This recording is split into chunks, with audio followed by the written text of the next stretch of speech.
Something powerful is looming over the horizon. It's big. It's bold. It's a little moist. This is Critikal.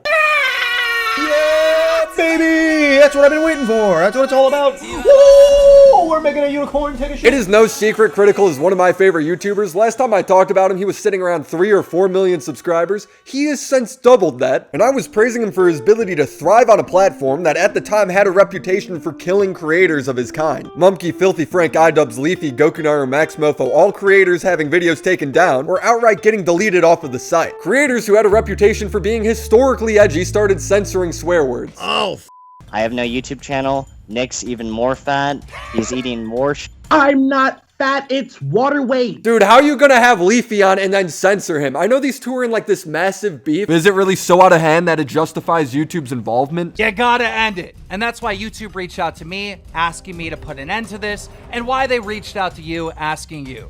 For me, this is it.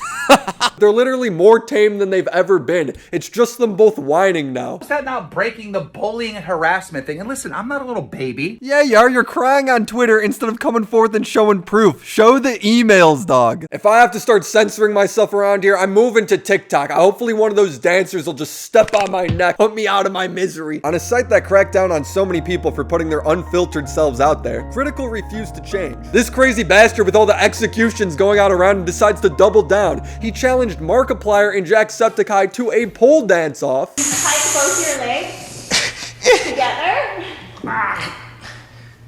Oh wow, this looks like some stiff competition. Hey Critikal, what you got? Oh my god, what is this? Is he playing Happy Birthday?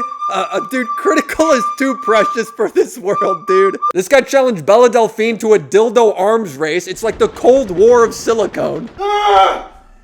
God damn it! Fuck! Today, there was a declaration of war. Belle Delphine challenged me personally to a battle of sex toys. Now, I thought Critikal had this in the bag. I've seen him and his henchmen practicing. Tremendous accuracy. Oh! Need a band-aid. Nobody's ever done it before. Their training regimen is unlike anything I've ever seen. To the wall. But Bella Delphine was ready. She had the equivalent of a nuclear arms bunker worth of sex toys. Hi, I'm Bella Delphine, and welcome to our rental. Mix it up, boy. Oh my god. Bro, that's just corn. That's an arm. Honestly, when you get to the point where your toys aren't even sexual objects anymore, you have won. This community is so cool about it too. Look at this sick animation that was made. It looks like a hand-drawn anime fight scene. It reminds me of Samurai Jack. Who knew a dildo feud could be so wholesome? And I think it comes from how Critikal conducts himself online. He's in it for fun. He's as real behind the scenes as he is on camera. Whenever I've had problems or questions, Critikal's the guy that's always been willing to help out and answer. In terms of mega huge YouTubers, him and PewDiePie are the most real guys I've talked to. I remember being so distraught that community leaders like H3 and iDubbbz chose to justify YouTube's ban of Leafy instead of expressing concern for how it happened. Critikal understood. I don't think any content creators should be celebrating Leafy's channel termination. Even if you absolutely hate Leafy, hate everything about him, have wet dreams where he's being sent away to jail for life in an isolation chamber, you still shouldn't be happy that he got banned this way, because to my understanding, he had 0 strikes on his account before it was completely just fucking eradicated from existence. And if it can happen to a 5 million subscriber channel, it can happen to any channel. That's why when I saw Critikal complain to Susan on Twitter and she replied wanting to set up a discussion, it excited me. It gave me hope. I, of course, geeked out and messaged him a bunch of shit to say, but he was smarter than me. He went in with one clear goal. He said, I'm only going to be able to ask policy questions, so I'm definitely focusing on the more archaic strike system that needs a complete overhaul, letting us use YouTube editing tools to remove infringing content without strike/punishment instead of immediately jumping onto a strike. That's probably a lot more productive thing to go to bat for than the Spurgy Doom shit I was on about, and apparently the conversation went pretty positively. He didn't get to record the call since the head of YouTube's policy-making program and some other employees were there too, but he does relay the message. So I wanted to make sure that they heard that suggestion, and Susan in particular really liked the idea. and really wanted to press that on the policy team, and the policy had also liked the idea and wanted to explore ways of slowly implementing this policy over time too. It's been a little over half a year since Charlie had that conversation, and we still don't have it implemented, but it is important to note that YouTube is a big company. Things move slowly. It could take up to 2 years for real change to happen. And welp, if it does, fucking great. I know who to thank. YouTube tends to only talk to creators that have this really clean image. Hi, sisters. They always look nice, very professional, well-presented people. It gives me hope that us disgusting weirdos of the internet have some representation too. Yes, who else will not shower in protest of Nintendo? We are the front line. Since I've last talked about Critikal, he's over doubled his sub count during a time where YouTube was pushing for big corporations and television. He's proved that this is what people want. Allow me to slip into something a little bit more comfortable. Okay, maybe not that exactly, but you know what I mean. But I have noticed the homepage upon signing out of YouTube has gotten so much better. Once dominated by talk show hosts and movie trailers, professional reviews, now has some recognizable stuff. We got a music video, Mr. Beast, a lightning bolt caught on camera, which is cool as hell, and a meme edit of all things.